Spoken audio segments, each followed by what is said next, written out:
సంవత్సరానికి ఒకసారి మరి ఇక్కడ స్తుతి కొడుకుని మరి రాహుల మాట కలిగి ఉంటారు. తనకు ఆశ ఏంటంటే జీవితంలో చాలా మంది నెమ్మది లేకుండా వారి ప్రయాణం ఎటుపోతుంది అర్థం కాకున్న వారికి ఒక 5-10 నిమిషాలు శుభవర్తమానం చాటాలంటే ఆశ ఉన్నది. తను కలిగి ఉన్న ఇక దేవుడు గొప్పవాడు, తను ప్రేమించాక దేవుడు గొప్పవాడని తనకు తెలుసు. తనకి ఎన్నో కష్టబాధల్లో, దుఃఖబాధల్లో, అనారోగ్యంలో, ఆఖరికి కరోనా నుంచి దేవుడు కాచి కాపాడుతూ, గుండె జబ్బు నుంచి దేవుడు కాచి కాపాడు, ప్రతి విషయంలో దేవుడు తనకి చాలంత దేవుడు ఉన్నాడు. తను ఏ దేవుడైతే తను మరి ఈ దినాన మరి కలిగి ఉన్నదో ఆ దేవుడు తనకి జీవితంలో ఎన్నో సహాయం చేస్తూ వచ్చు. ఆ కారణం చేత కొద్ది మాటలు క్రీస్తు యొక్క ప్రేమ గురించి చెప్పించాలని తను ఇప్పుడు ఆశపడుతున్నది. అదేవిధంగా తను ఒక విధవరాలు కాబట్టి మరి కొన్ని మాటలు కుటుంబానికి కావాల్సిన ఆదరణ మాటలు దేవుడు దయచేలాగన మరి మనం చదువుకునే వరకు దీనికి వాక్యం నుంచి కొద్ది మాటలు చూస్తాం. అపోస్తుల కార్యం 12వ అధ్యాయం, అపోస్తల 12వ అధ్యాయం. క్షమించండి, దానికన్నా ముందుగా ఒక మాట చదువుకొని మరి ముందుకి అపోస్తల కార్యంలోకి వెళ్దాం. చదవండి. 146 దావీదు కీర్తన, 146 దావీదు కీర్తన 9వ వచనం చదువుకుంటాం. 146:9 నేను చదువుతున్నాను, దేశండి. యెహోవా పరదేశులను కాపాడువాడు, ఆయన తండ్రి లేని వారిని విధవరాలను ఆదరించువాడు. దేవుడి వాక్యంని ఆశించి దీవించి మనతోటి మాట్లాడును కాక. మళ్ళీ చెబుతున్నాను, ఆయన తండ్రి లేని వారిని విధవరాలను ఆదరించువాడు. దేవుడి వాక్యం ఆశీర్వదించి మనతోటి మాట్లాడు. చిన్న ప్రార్థన చేసుకుందాం. ప్రేమగల తండ్రి, జయం కలిగిన ఆయన గొప్ప దేవుడివి, మీరు మాట్లాడే మాట జంటి తేనె ధారల కన్నా మధురమైనది. సహాయం చేయము, మీరు మాట్లాడాలి, మేము వినాలి ప్రభా. మీ కృప చూపించము, దయ చూపించింది ప్రభు. వర్తమానం మీరు మాకు దయచిందేవా అయ్యా. ఈ మీ దాసరాలు ప్రభా తను బ్రతికినంత కాలము ఇక్కడ సంవత్సరానికి ఒకసారి దీనికి వాక్యం వినిపించాలని ప్రభా ఎంతో ఆశపడి ఉండగా ప్రభా ఆశ కూడా ప్రాణం తృప్తిపరిచి దేవుడు దేవా. దానికంతా మనకి మెరుగ వసలు కొట్టు అందరూ వచ్చి ఉండగా ప్రభా అందుకు కూడా స్తోత్రున్నా అని చెల్లిస్తున్నా. నీ ప్రియులు మేము కలిసి ఏక మనసు ఏక భావంతో ప్రార్థన చేయించుండగా పంచిన దాగిన ఎంతగా రక్షక ప్రభావాన్ని నజడు ఏస్తున్నాడు గదించి పారదోలం దేవా. ఏసునామానికి ఏసు రక్తానికి జయం కలుగుగా జ్ఞాపకం తీసుకొని సాయించిన గురించి ప్రభా. నా మాటలు నా మెడిటేషన్స్ వద్దునైనా పర్లకు వర్తమానం మీరు దయచేసి మీ నమ్మకం రుజువుపచ్చి సాయించుకోవచ్చు. మీరు మాట్లాడితే జంటి తినే దాలగా మధురమైన నీ మాట సాయించుకోవచ్చు ప్రభా. Please I will give the name of Jesus. ఈ సమయం కొంత సమయం ప్రభావ ఆయన ఆశకు దేవుడి కొరకు సాయించుకోవచ్చు. త్వరలో రానున్న యేసుక్రీస్తు ఇచ్చినాం తండ్రి, ఆమేన్.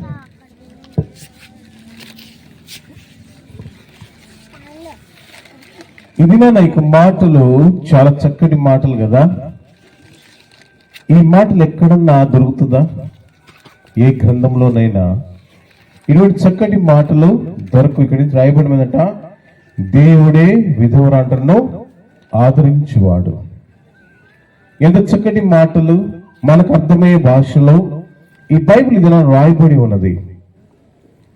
ఎంత చక్కటి మాట, విధవరాంటను ఆదరించేవాడు దేవుడేనంట. మనుషుల యొక్క ఆదరణ కొంతకాలమే. ఎంతవరకండి?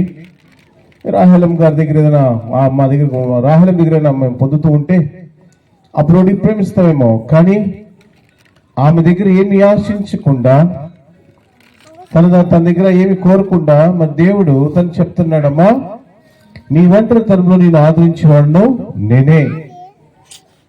సో కాబట్టి ఆ దేవుడు గొప్ప మాట కీర్తనకారుడు చెప్తున్నాడు, ఆయన ఆదరించేవాడు ఆయనే. సో కాబట్టి ఈ సమయంలో ఇంకొక మాట కూడా చదవని ఆశపడుతున్నాను. 94వ కీర్తన,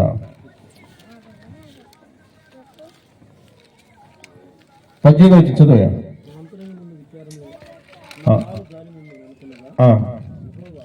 నా కాలు జారిన నేను అనుకున్నగా యెహోవా, అబ్బబ్బా నీ కృప నన్ను ఏదంటే ఎలాగుంటా అండి. కాలు జారితే నిలబడతావు ఎవరన్నా? అయ్యా కాలు జారితే నిలబడతావు దాదాపుగా. 99% కింద పడాల్సిందే. ఆ పడిపోయే సమయంలో ప్రజలందరూ చూస్తూ ఉంటారంట.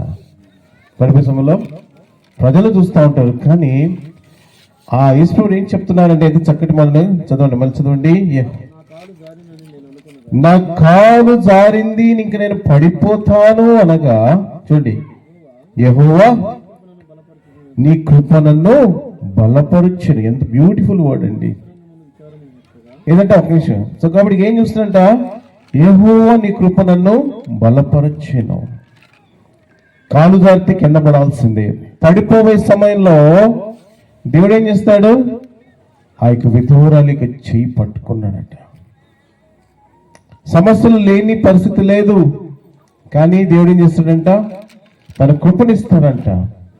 ఇటువంటి చక్కటి మాటలు మనము వినటానికి దేవుడు ఇంత కృపనిస్తాడు. కాబట్టి ఈ కుటుంబానికి దేవుడు ఇస్తున్నాడంట, నేనే నిన్ను ఆదరిస్తాను. ఒకటి, నువ్వు పడిపోతున్నావు అనుకుంటున్నావు కదా, నాకు ఎవరు లేరే, నాకు ఎవరున్నారు, నేను ఒంటరిదాన్ని కదా అని అనుకుంటా ఉంటే, నేను ఒకటి గమనిస్తూ వచ్చా.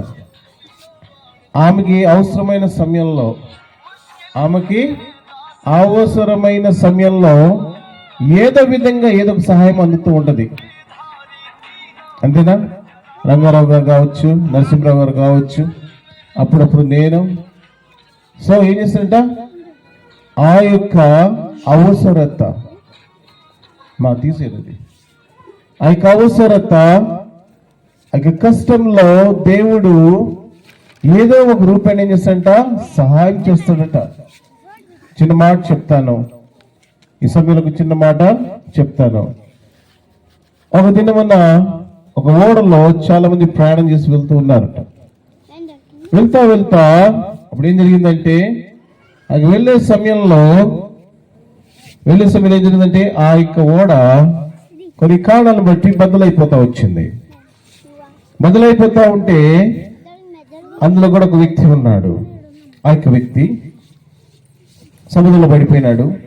కొంతసేపు ఈదినాడు. ఈదిన తర్వాత అలసిపోతా ఉంటే ఆ యొక్క వ్యక్తులు చాలా మంది, ఒక ఓడ వచ్చింది, పెద్ద ఓడ.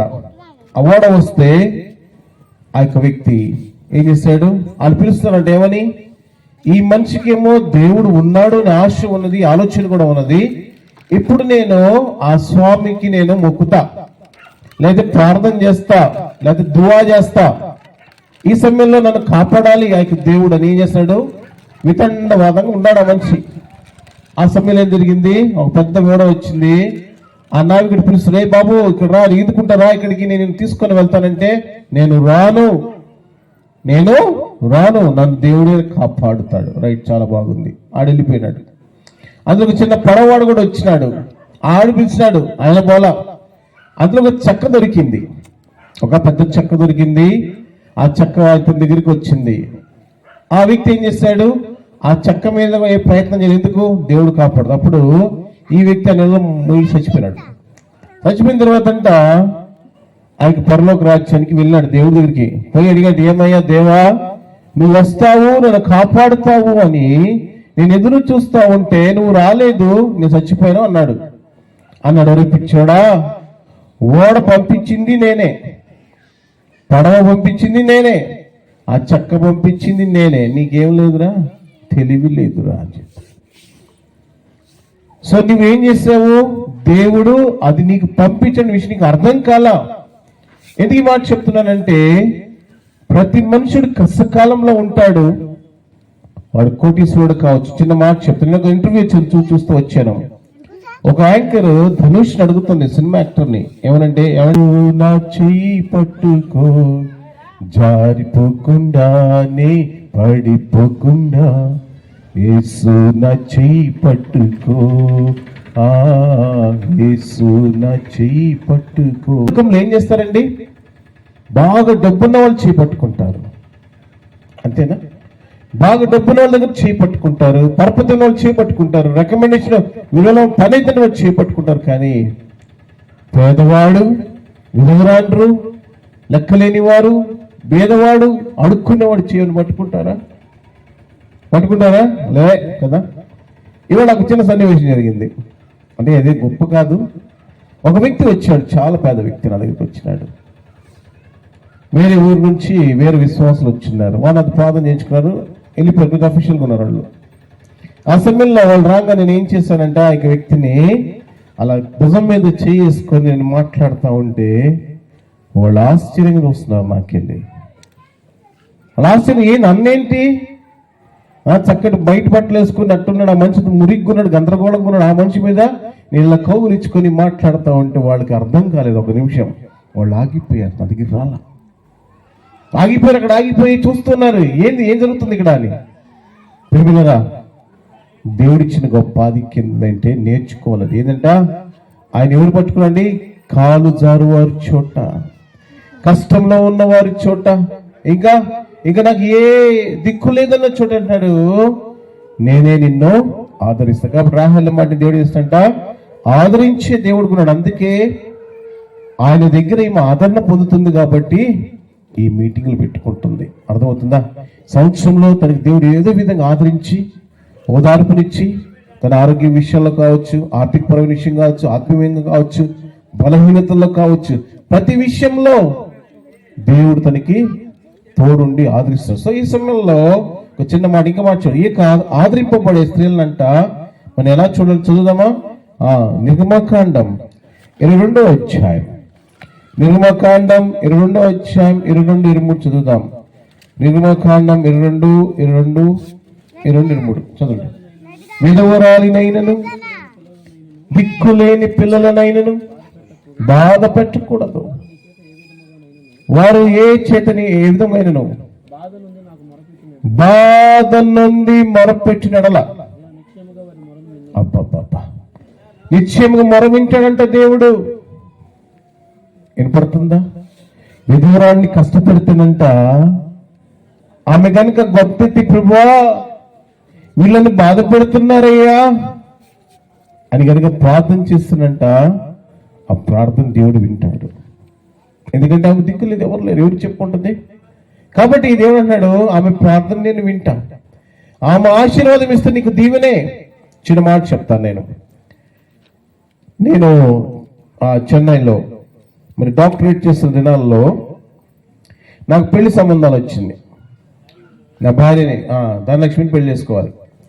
చేసుకున్నప్పుడు మా నాయన నా దగ్గరికి వచ్చాడు. ఏమిరా మరి పెళ్లి పని ప్రారంభించబోతున్నాం, మరి ఎవరిని ప్రార్థన చేయమని చెప్తావు అన్నాడు. అప్పుడు నేను చెప్పాను, ఒక నిమిషం ఆలోచించా, అందరిని కలయి చూశాను, అందరు చూస్తున్నారు నాకు వెళ్ళి. దాని 100-150 దాకున్నారు అక్కడ. నేను మా నాన్న చెవిలో చెప్పా, డాడీ ఆ మూలన విధవరాలు ఉన్నారు, అక్కడ సత్యవేదం ఉంది, అప్పుడు ఐతలమ్మంచి ఉన్నారు. సో ఈ రకంగా కొంతమంది ప్రజలు ఉన్నారు అక్కడ. ఆ ప్రజలంతా అక్కడ ఉన్నప్పుడు నేను అడిగాను, డాడీ అక్కడ ఉన్న విధవరాలు వారితో ప్రార్థన చేయించుకుంటాను అన్నా. ఆయన పిత్రమే చూశాడు నాకెళ్ళి, ఏం కోరుతున్నారు అన్నాడు. అవును డాడీ, వాళ్ళు ప్రార్థన చేస్తే నాకు శుభం కలుగుతుంది. కళ్ళెం నీళ్ళు పెట్టుకున్నాం. ఆయన ఎందుకు మాట చెప్తున్నానంటే వారు చేసిన ప్రార్థన. నేను పెళ్లి ఎప్పుడు చేసింది తెలుసా? ఆషాఢ మాసం, నేను మొన్న 9వ తేదీ అమావాస్య నేను పెళ్లి చేసుకున్న రోజున అందరూ ఏమన్నారు, రాక్షసులు కూడా పెళ్లి చేసుకోవడానికంట వణిగిపోతారంట. రాక్షసులు కూడా పెళ్లి చేసుకోవడానికి వణిగిపోతారు. కానీ మిగిలిన హ్యాపీగా ఉన్నాం. నేను ఆంధ్రప్రదేశ్ కంట్రోల్ బోర్డుకి ఆఫీసర్గా పనిచేశాను కదా. ఆ తర్వాత ఒక పెద్ద హాస్పిటల్కి ఎండి మంచి ఉద్యోగాలు చేసుకుంటూ వచ్చాం. ఇది నేను మీ ముందు నిలబడి వాక్యం చెప్పగల కారణం ఏంది? దేవుడు మా కుటుంబాన్ని దీవించాడు. ఎవరి ప్రార్థన అండి? విధవరాండ్రు యొక్క ప్రార్థన. అందుకే నాకు సెండ్ ఆఫ్ ఎవరు ఇస్తారు తెలుసా? నేను కారులో బయలుదేరితే మా సత్యేదం అబ్బాయి చెప్పింది. ఆ తర్వాత అక్కడ సుబ్బయ్యమ్మ నిలబడతాము, నేను బాయ్ చెప్పాలి అంటే వెళ్ళొస్తామంటే అటు కొంచెం ముందుకు రాగానే అక్కడ కోటేశ్వరం ఉంటుంది, ఆమె హిందూరాలు. ఆమెకి వెళ్ళి చూసి నాకు నేను స్మైల్ ఇవ్వాల అంటే ముగ్గురు అని సాగనమ్ముతారు. ప్రశాంతంగా వెళ్ళి వస్తాను. వాళ్ళంటే ఏం కోరుకుంటారంట, అయ్యా వాడు తిరిగి వస్తే నాకు మరొక ముద్ద పెడతాడు, నన్ను బాగా చూసుకుంటాడని ఆశతో వాళ్ళు ఎదురు చూస్తారంట. అర్థమవుతుందా? అంటే ఏంది? వాళ్ళకి నాకున్న మంచి సంబంధం అటువంటిది. ఈ రాత్రి దేవునితో మాట్లాడు. దేవుడే ఆ తల్లిని ఆదరిస్తూ ఉంటే మనం ఏం చేస్తామండి? వాళ్ళు చూడంగానే ఉదయాన్నే ఇంట్లోకి వెళ్ళిపోతాం. మన ఇంట్లో కూడా ఈ సమస్య వస్తే పరిస్థితి ఏంది? సో కాబట్టి ఏదేమైనా సరే ఈ యొక్క దీనురాలని రాహేలాంటిని దేవుడు ఆదరించాడు. సో ఈ సమయంలో ఒక చిన్న కుటుంబాన్ని చూద్దాం, ముగించుకుందాం. సో సమయం 8:30 ఒక 20 నిమిషాలు చెప్పుకున్న వాక్యం ముగించుకుందాం. అపోస్తుల కార్యం 12వ అధ్యాయం 1, 2, 3 వచనాలు చదవండి. అపోస్తుల కార్యం. దాదాపు అదే కాలమందు రాజైన హేరోదు సంగపు వారిలో కొందరిని బాధ పెట్టుటకు బలాత్కారముగా పట్టుకొని యోహాను సహోదరుడైన యాకోబును ఖడ్గముతో చంపించెను. ఇది యూదులకు ఇష్టమైన కార్యమని తెలుసుకొని పేతురును కూడా పట్టుకునేను. ఆ దినములు పులిని రొట్టెల పండుగ దినములు. అతనిని పట్టుకొని చెరసాల్లో వేయించి పస్కా పండుగైన పిమ్మట ప్రజల వద్దకు అతని తేవలని ఉద్దేశించి అతనికి కావలినుటకు 4 చతుష్టయముల సైనికులకు అతన్ని అప్పగించెను. దేవుడి వాక్యంతో మనతోటి మాట్లాడినాక విన్నాం కదా. యూదులు అంటే ఒక కులపు వారు అండి. ఆ కులపు వారికి బాగా వినండి, చక్కటి మాటలవి. యూదులు అనే కులపు వారు అప్పటికి యాకోబు అనే వ్యక్తిని చంపేశారు. చంపిన తర్వాత పేతురు కూడా అక్కడ మాలాంటి పాస్టర్ అన్నమాట. ఆ యొక్క పాస్టరుని మరి హేరోదు గారు ఏం చేశారు, అయ్యా ఆయనకి కూడా మరణశిక్ష విధించాలని ఊరంతా వచ్చిందంట. ఏం తప్పు చేశారండి ఆయన? చిన్న మాట చెప్పి ఏ తప్పు చేశారండి పాస్టర్లు? ఏ తప్పు చేసింది బైబిల్? ఏ రోజైనా ఎవరికైనా హాని కలిగించిన మాటలు? ఏ రోజైనా ఏ పాస్టర్ అసహ్యంగా అసభ్యకరంగా మాట్లాడా? ఎందుకు మాట చెప్తున్నానంటే ఎందుకు ఎందుకు ఎందుకు కాదంటారు. ఇది నేను ఒక మాట చెప్తాను. ఇది నా క్రైస్తుడు వద్దు అంటున్నారు, బైబిల్ వద్దు అంటున్నారు. ఒక మాట చెప్పునా, ఈ సెల్ ఫోన్ కనిపెట్టింది క్రైస్తవుడు. ఈ ప్యాంట్ సొక్క వేసుకుంది బ్రిటన్ నుంచి వచ్చిన వాళ్ళే. ఒక లైట్ కనిపించిన ఆల్వైడిసన్ వాడు క్రైస్తవుడే. ఫోన్ కనిపెట్టిన గ్రహాం బెల్ ఆయన క్రైస్తవుడే. ట్రైన్ కనిపెట్టిన క్రైస్తవుడే. విల్వర్ రైట్స్ ఆయిల్ రైట్స్ వాళ్ళు కూడా క్రైస్తవులు. ఫ్లైట్ కనిపెట్టారు, విమానాన్ని. ఇప్పుడు చెప్పు, క్రైస్తవుడు వద్దన్నావు, క్రైస్తవు యొక్క బైబిల్ వద్దన్నావు. క్రైస్తవుడు మనకు కనిపెట్టి ఇచ్చిన ప్రతి వస్తువుని ప్రపంచ దేశంలో అన్నిటికన్నా ఇండియా వాళ్ళు ఎక్కువ వాడుతున్నారు. మరి అది ఎందుకు వద్దంటున్నావు? It's a technology, it's from Christians. ఇది వాస్తవం కాదా? డబ్బులు వజ్ర వైడూర్యాలు ఉన్నాయి. ఎప్పటికి 200 కింద సంవత్సరాల కింద మనకు అన్నీ ఉన్నాయి మన దగ్గర. కనిపెట్టని మొన్న ఇటీవల చెప్పనా, ఇది S-400 విమానాలు ఎక్కడ ఉపయోగించారండి? బార్డర్లో పాకిస్తానీ మీద. ఎక్కడి నుంచి వచ్చినది? ఇజ్రాయెల్ దేశం యేసుక్రీస్తు వారు పుట్టిన స్థలం నుంచి వచ్చినాయి. అయ్యే ఓడికిచ్చినాయి పాకిస్తాన్ వాళ్ళని. ఎందుకు మాట చెప్తున్నాను తెలుసా? ఆలోచించాలి, ఒక నిమిషం ఆలోచించాల్సిన విషయం ఉంది ఇది. సో కాబట్టి అక్కడ వాళ్ళకి ఏం కలిగిందంట? ఆ కులపు వారికి, ఆ కులంలో ఉన్న వారిని ఏం చేశారంట? చంపేశారంట. ఎందుకు? యేసు ప్రభు వారి గురించి చెప్తా ఉంటే వాళ్ళకి ఇష్టం పుట్టలేదంట. అని వీళ్ళు అడుగుతున్నట్టయ్యా, ఏం తప్పు మాట్లాడాము మేము, ఏం చెడ్డగా మాట్లాడాము? ఆ సమయంలో మాటలు లేవు. ఏమొద్దండి, వాళ్ళు చంపేమంటున్నారే కానీ రాత్రి కాలం వీళ్ళు ఒక్కసారి ఆలోచించాయి. అనేక మంది క్రైస్తవులు ఇదే నోరు మూసుకొని ఉంటారు గల కారణము, ఎన్నో కష్టం వచ్చినా వేదన వచ్చి ఎందుకు మౌనంగా ఉంటానంటే యేసు క్రీస్తు యొక్క ప్రేమని తెలపడానికి. ఒక మాట చెప్పనా, హిట్లర్ ది గ్రేట్ ఆయన పోని స్థలం లేదు, పోయిన చోటల్లో తను ఏం చేశాడు? విజయం సాధిస్తూ వచ్చినాడు. అలెగ్జాండర్ ది గ్రేట్ ఆయన విజయం సాధిస్తూ వచ్చినాడు. చనిపోతే అలెగ్జాండర్తో వచ్చినాడు. Keep my hands out of the coffin. ఇప్పుడు సమాధుల నుంచి నా చేతులను బయట పెట్టండి. I came with empty hands and going with empty hands. ఏమి లేకుండా భూమి మీదకి వచ్చాను, ఏమి లేకుండా నేను వెళ్ళిపోతున్నాను. అలెగ్జాండర్ ది గ్రేట్ చరిత్రలో నిలిచిపోయాడు, కానీ అతన్ని వెంబడించిన వాళ్ళు ఎవరు లేరు. ఆయన గొప్ప దగ్గర నుంచి ఎంతమంది చెప్పుకుంటూ వచ్చారు, కానీ ఆయన వెంబడించిన వాళ్ళు ఎవరు లేరు. ఈ రాత్రి దేవునితో మాట్లాడుతున్నాడు. యేసు ప్రభువు వారు చనిపోయినా సరే ఆయన ఎందుకు వెంబడిస్తున్నారంటే జీవితాల్ని మార్చే దేవుడు, కుటుంబాన్ని మార్చే దేవుడు, నవ్వునిచ్చే దేవుడు, సమాధానం ఇచ్చే దేవుడు, నీకన్నా పేరు పిశాచం దూరం చేసే దేవుడు, నీకు అనారోగ్యాన్ని పోగొట్టే దేవుడు. ఆ దేవుడు చెప్తున్నాడు పాపులను రక్షించటకు ప్రభు యేసుక్రీస్తు భూలోకానికి వచ్చాడు. God came to this world to save the sinners. పాపుని ఎవరు ప్రేమిస్తారండి?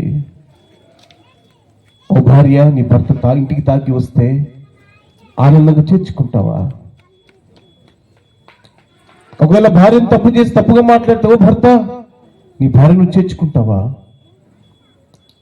ఇంట్లో తప్పు చేస్తేనే చేర్చుకోకపోతే అటువంటి వాని దేవుడు అన్నాడు, నా ఎదుకురా, ప్రయాసపడి భారం ఇచ్చిన వాళ్ళరా మీరు నా ఎదుకు రండి, నేను మీకు విశ్రాంతిని ఇస్తానంటాడు. ఎటువంటి ఘోర పాపి అని క్షమించడానికి ఇష్టపడిన దేవుడు.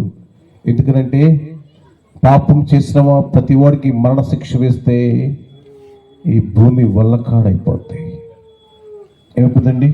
ఈ భూమి వల్లకాడైపోతే ఎవరు ఉండరు ఈ భూమి మీద. పాపం చేయనివాడు ఎవరు? పాపము చేయనివాడు ఎవడు లేడు ఇప్పుడు. అందుచేత పాపకి చేసిన పాపను రక్షించడానికి వేసి భూలోకానికి వచ్చాడు. చెడు చూడలేదా, చెడు వినలేదా, చెడు కనలేదా? ఈ మాటలు చెప్పాడండి ఎవరు? పేతురు గారు, యాకోబు గారు. అందుకే వాళ్ళకి ఏమొచ్చింది అక్కడ వాళ్ళకి, నువ్వు పాపి అంటావా అనేసారు. మొదటి యాకోబుకి మరణశిక్ష వేశారు. ఇష్టంగా ఉందంటే ఇంకొక కూడా చంపేయాలని చేశారంట. కాళ్ళకి చేతి బండలు బిగించి జైల్లో వేశారంట. ఆ సమయంలో అక్కడ యూదా ప్రాంతంలోనే ఏం చేస్తారంట, సంఘము అత్యాసక్తితో ప్రార్థన చేస్తున్నారంట. ఏం చేస్తారండి? సంఘం అత్యాసక్తితో ప్రార్థన చేస్తూ ఉంటే ఎక్కడ చేస్తారంట? చదువుదమ్మా, ఎక్కడున్నారు వీళ్ళంతా? చదవండి.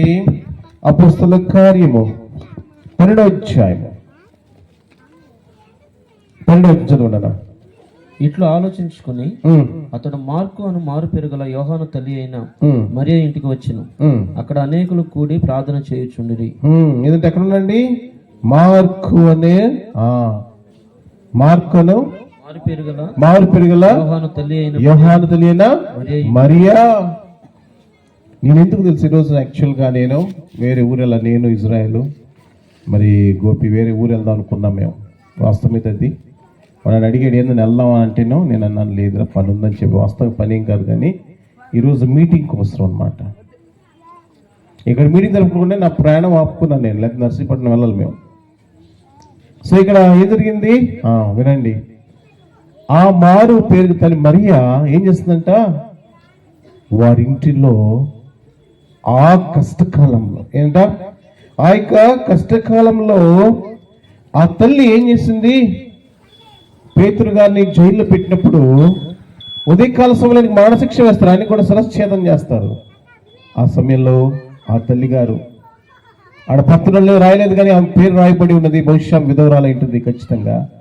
ఆ విధవరాలకి ఇంట్లో అనేకులు పిలిచింది, అయ్యా సమస్య ఉన్నది, మా కులపు వాళ్ళు మన కులం చెందిన వాళ్ళు రానియట్లేదు, వాళ్ళని చంపేసినారు, కాబట్టి ఈ వ్యక్తి కూడా మరణశిక్ష పడకుండా మనం ఏం చేస్తాం, ప్రార్థన చేస్తాం. ప్రియులారా, మాట చదువుతూ నాకు భలే అనిపించింది. ప్రార్థన చేస్తాం. ఆమె ఏం చేస్తుంది, ప్రార్థన చేయటానికి ఆ యొక్క ద్వారాల్ని తెరిచింది. రాహులమ్మ గారు తనకి ఇంటి ద్వారాలను తెరిచింది. ఎన్నో ఆటంకం ఉన్నా తన ఒకటే కోరుకుంటుంది, ఏమని, అయ్యా మా ఇంటికి వచ్చి ప్రార్థన పెట్టండి, అయ్యా మా ఇంటికి వచ్చి ప్రార్థన పెట్టండి, మా ఇంటి నుంచి దేవునికి వాక్యాలు వినిపింపజేయండి. ఆ దేవుడు నాకు నన్ను కాపాడుతున్నాడు. ఎవరి నమ్మకం వారిది. నేను మారమని చెప్పలా, కానీ ఆలోచించమని చెప్తున్నా. ఎవరి నమ్మకము వారిదే. ఆమె కూడా కరోనా వచ్చింది. చిన్న మాట చెప్తా, కరోనా వస్తే అందరూ పారిపోతూ ఉన్నారు. ఆమె దగ్గరికి వెళ్ళాను నేను. రాహాల దగ్గరికి, ఏమ్మా ఎట్టున్నావు? ఆ మనిషి నన్ను తీసుకున్నా, రైట్ టీచిగా రా. ఆ మనిషి దగ్గరికి వెళ్ళాను నేను. అందరు మాస్కులు వేసుకుని గందరగోడుకున్న డాక్టర్ కూడా ఎవరు రాని ఇట్లా. ఆమె దగ్గరికి వెళ్ళాను, ఆమె దగ్గర చేయేసాను, దగ్గర తీసుకున్నాను, ప్రార్థన చేశాను, ప్రభువా ఆమెను బ్రతికించు. ఎవరు చేస్తారు?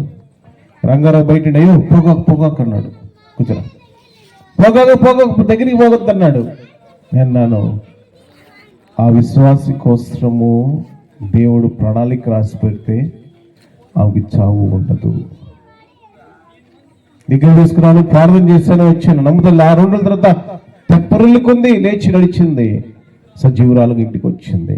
వాళ్ళు ఏమన్నారంటే తెలుసా, ఓ రాములమ్మ, నీకు జీవం ఇచ్చిన దేవుడు, నేను బ్రతికించిన దేవుడు గొప్పవాడు, అని చచ్చిపోవాల్సిందని చెప్పారు. అంతేనా చెప్పింది?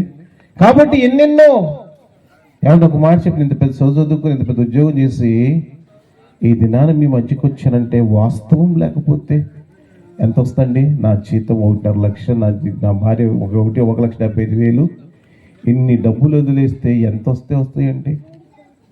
ఎందుకు ఈ మాట చెప్తున్నానంటే, నువ్వు మారుతావేమో, నీ జీవితంలో ఇంట్లో నవ్వు ఉంటుందేమో నీ దేవుడు కోరుతూ ఉన్నాడు. ఆమె ఏం చేసింది? ఆ ఇంటిని తెరిచింది.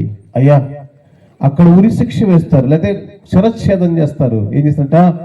ఆమె క్రియారూపం చేసింది. అయ్యా, మా ఇంటికి రండి, ఆ దైవజనుడు జైల్లో ఉన్నాడు, ఆయన కోసం ప్రార్థన చేస్తాం.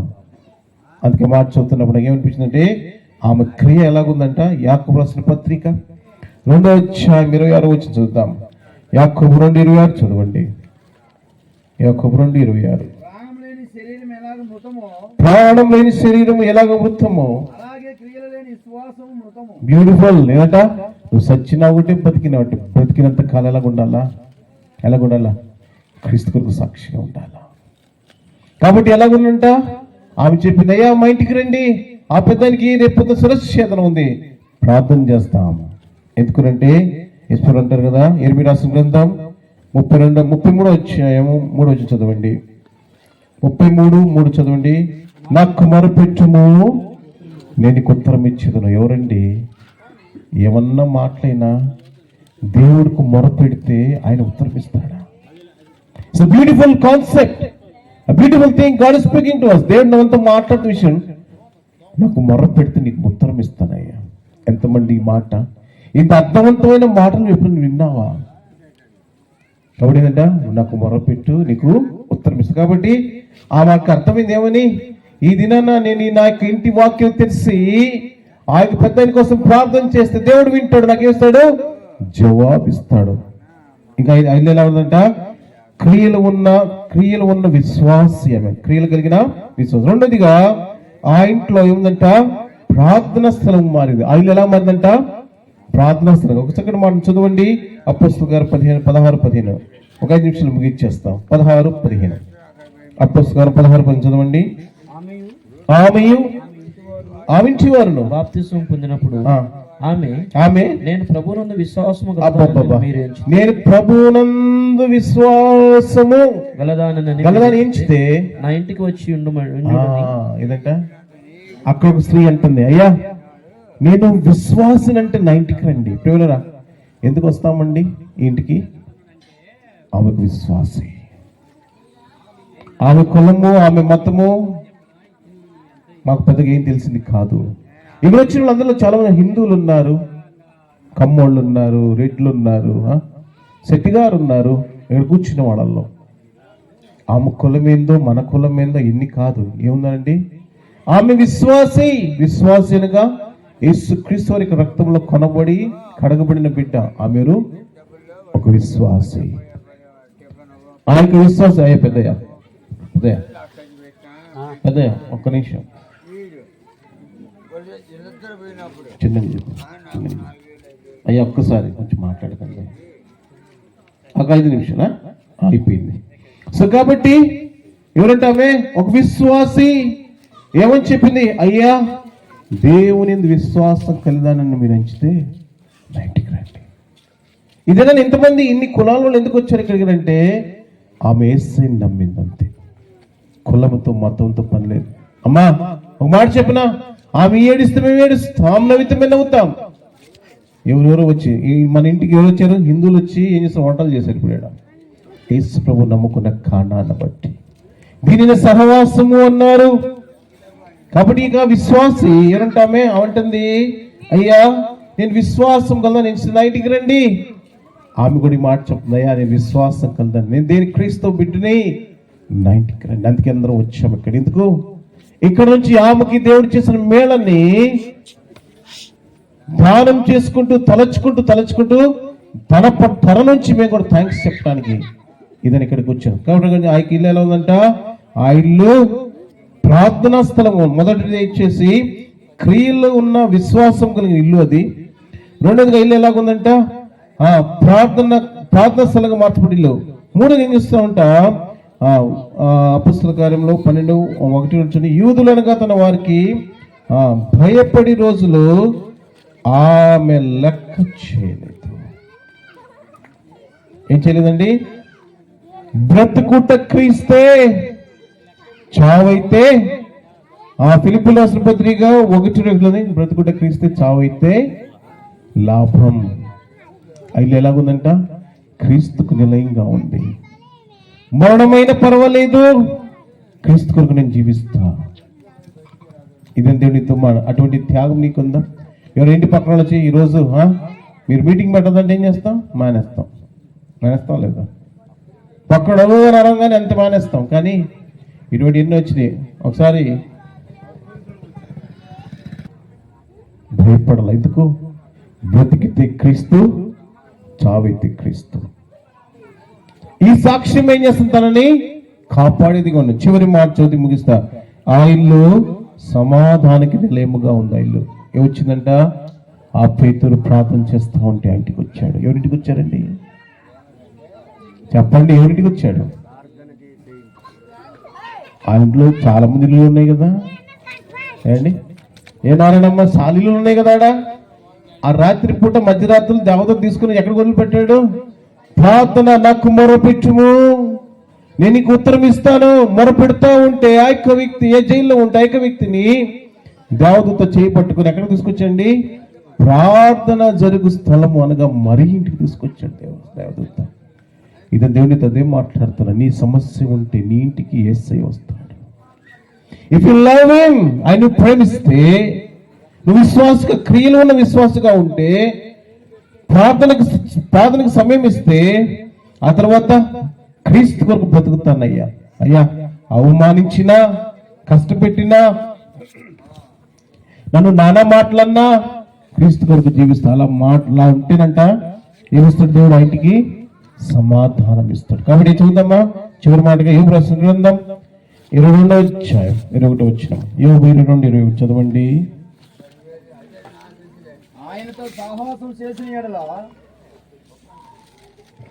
ఆయనతో సహవాసం చేసినట్లా నీకు సమాధానము కలుగును, అలాగనే నీకు మేలు కలుగును. కాబట్టి ఇంటికి వచ్చిందండి సమాధానం. ఏంటి సమాధానంగా ఉన్నావా? సమాధానంగా ఉన్నావా లేదా? కాబట్టి దేవుడు ఇంటికి ఏం తీసుకొచ్చాడు? సమాధానం. ఇంటికి సమాధానంగా ఉండాలంటే ఏం చేయాలా? ఈ ఇల్లు ఆయన కొరకు, ఆయన బిడ్డల కొరకు తెరిచిన వాకిళ్ళు. ఇల్లు ఎలాగుందంట? ఆమె మనసు తెరిచిన వాకిలి, ఆ యొక్క ఇల్లు కూడా తెరిచిన వాకిలి. అందుకేంటంటే అనేక మంది పరిశుద్ధులు కూర్చొని ఆమె చేతులు చేసిన మేళని స్మరించుకోవడానికి ఇక్కడికి వచ్చిన. ఒకటి ఎలా ఉందంట ఇంకా ఇల్లు? విశ్వాసం, క్రియలు ఉన్న విశ్వాసం కలిగిన స్త్రీ అంటే ఎవరు? ఆ మరియా కదా. ఎంత ఒత్తిడిలో కూడా ఏం చేసిందామే? ఆ ఇంట్లో ప్రార్థన పెట్టుకుంది. ఏమోలాగా అర్థమైందా? ఆమెలాగా చేసింట అంత ఒత్తిడిలో చేసింది, ప్రార్థన పెట్టింది. ఆమె కోసం కాదు. ఆమె ఏమిటో తెలుసా? నాకు నిజంగా మళ్ళీ నచ్చింది ఆవిడ. అయ్యో, ఈ ఇంట్లో నుంచి ఒక మాట వెళ్తుందయ్యా, వింటారయ్యా, వాళ్ళ జీవితాలు కూడా మారని ఆశ అయ్యా. ఎవరు ఈ రోజుల్లో కూడు పెట్టి సాధన పెట్టుకుని అవసరమా? ఆలోచించండి. ఈ ఇంట్లో నుంచి ఏమొస్తుందంట? వెళ్తుందంట, సువార్త వెళ్తుంది. కాబట్టి ఆమె ఆ సువార్త ప్రకటించారు. ఆ ఇల్లు ఎలాగింది? సువార్తకు నిలయమైపోయింది, ప్రార్థనకు నిలయమైపోయింది. కాబట్టి ఎక్కడికి వచ్చిన దేవదూత పేతురుని తీసుకొని ఆ ఇంటికి వచ్చి తలుపు తట్టుతూ వచ్చినాడు. దేవుడి తలంపు ఏంటంటే అక్కడ ప్రార్థన చేయటానికి ఆ స్త్రీ ఇచ్చింది. తన హృదయంలో మొట్టమొదటిగా స్థలం ఇచ్చింది. తన ఇంట్లో ఇచ్చిన స్థలాన్ని ఆ ప్రజలలో, ఆ కుటుంబంలో ఆ యొక్క స్థలాన్ని దేవుడు ఆమె చేత ఇప్పించిన. ఆ కారణం చేత దేవదూత పేతురు ఇంటికి తీసుకొస్తే ఎంత సంతోషంగా ఉంటుంది కదా ఆమె. కాబట్టి ఇదే దేవునితో మాట్లాడితే, ప్రభా ఒక స్త్రీ చేయగలుగుతుంది, నేను ఎందుకు చేయలేకపోయాను? ఆలోచిస్తున్నారు. ఒక స్త్రీ ఆ ఇంట్లో ప్రార్థిస్తే బహుశా ఆమెను కూడా వచ్చి చంపేయచ్చు. ప్రాణానికి తెగించి నాకేమైనా పర్లేదు, దేనికి వాక్యము ప్రార్థన ఇక్కడ నుంచి ప్రారంభం వల్ల వాళ్ళు బాగుండాలని కోరుకుంది. ఇది నువ్వు కోరుకుంటున్నావా? నువ్వు కోరుకోలేదు, యేసుక్రీస్తు వారు కోరుకున్నాడంట. ఏసంట ఈశ్వరుడు కూడా కోరుకున్నాడంట. ఏం కోరుకున్నాడంట? పాపను రక్షించటకు యేసుక్రీస్తు వారి భూలోకానికి ఆ పాపానికి విరుగుడుని తీసుకురావడానికి వైద్యుడికి భూలోకానికి వచ్చాడు. చిన్న మాట చెప్పి ముగిస్తా. ఈశ్వరుడు ఇలాగ ఒక ఊరిలో భోజనం చేస్తా ఉన్నాడంట. భోజనం చేస్తా ఉంటే అక్కడ ఊరి పెద్దలు వచ్చాడంట. ఏమయ్యా, నీ దేవుడు ఏంది, యేసుప్రభు వారు ఏంది, యేసుప్రభు అంటారు కదా, పాపులతో కూర్చొని భోజనం చేస్తున్నాడేంటి? ఆయన బయటకు వచ్చి అన్నాడు, అవును పాపే. ఆ యొక్క మాట చెప్పాడు. ఒక రోగికి ఎవరు కావాలి? వైద్యుడు కావాలి. పాపకి ఎవరు కావాలి? దేవుడు కావాలి. పాపిని ప్రేమించేవాడు యేసుక్రీస్తు వారు. పాపి కోసము రక్తము మందుగా తీసుకొచ్చాడు భూలోకానికి దేవుడి భూలో కదా. ఏం చేస్తాం? సర్వలోక పాప పరిహారం రక్త పోక్షణ అవశ్యకం. పదరక్త పరమాత్మ పుణ్యదాన బలియాగం అని సామవేద 410 చెప్తుంది. మనం తప్పు చేస్తే ఏం చేస్తామండి? యాత్రలు చేసి ఊరి వైపున కోడినో మేకనో పొట్టెలను వధించి ఊరి వైపు రక్తము చెల్లుతాం. ఎందుకు? పాపాలు పోతాయని. మంచిదే, మంచి ఆలోచనే.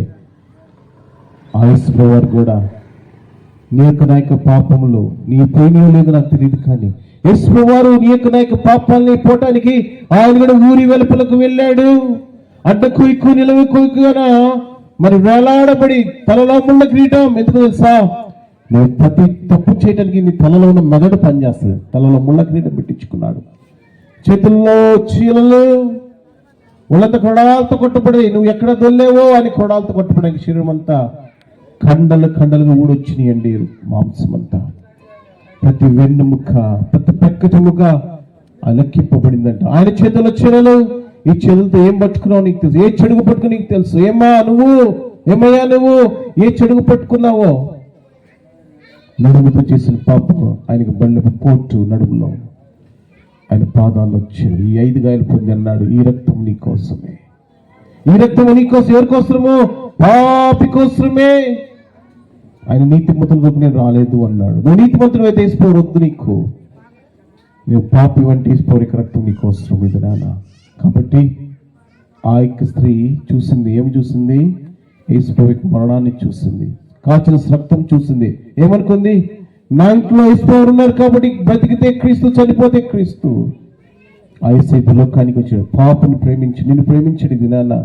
ఎవరైనా సరే, ఎటువంటి ఘోర పాపమైనా సరే, ఎటువంటి చెడు జీతంలో సరే, 3 మాటలు చెప్పున్న చోటున కళ్ళు మూసుకుని యేసుప్రభు నేను పాపిని, నా పాపాలు క్షమించు, నన్ను పశువు రక్తంతో కడుగుము, నన్ను శుద్ధినిగా చేయని ఎప్పుడు చెప్పగలిగితే యేసుని హృదయంలోకి వస్తాడు.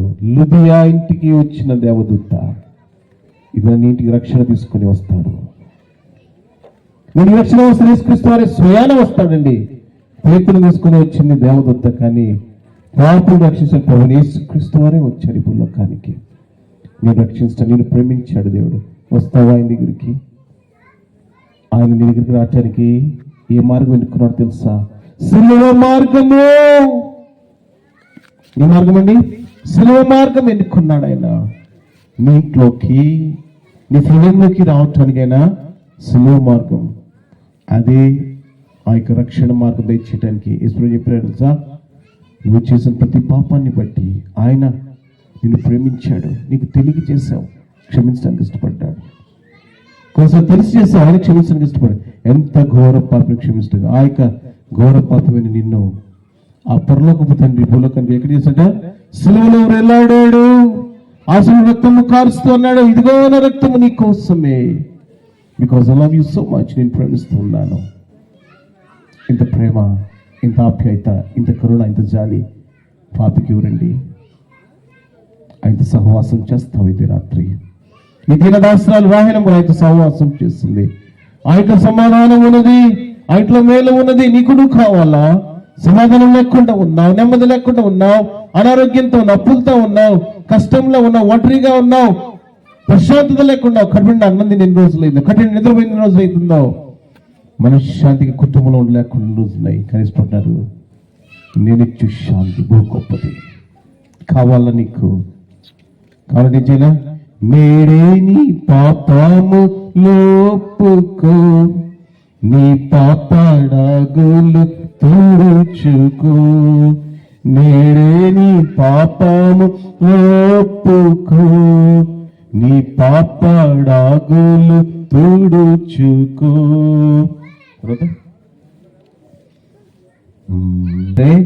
నది వలె కారిందంట ఇక రక్తం.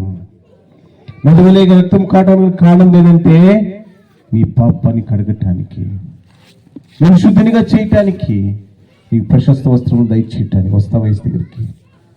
ఇంటికి వచ్చిన యేసు వారు నీ ఇంటికి వస్తాడు, నీకు నెమ్మదిస్తాడు. నువ్వు ఎటువంటి కష్టం ఉన్నా సరే నీ దగ్గరికి వస్తాడు. చెప్తే ఏం చెప్తాంట? యేసు నేను పాపిని, నా పాపము కడుగు, నా దోషం కూడా నీ బిడ్డగా స్వీకరించమని ఎప్పుడైతే 3 మాటలు చెప్తే నీ హృదయంలో దేవుడి మాటలు ఆశను దీవించుకున్నాడు. ప్రార్థన చేసుకుంటాం.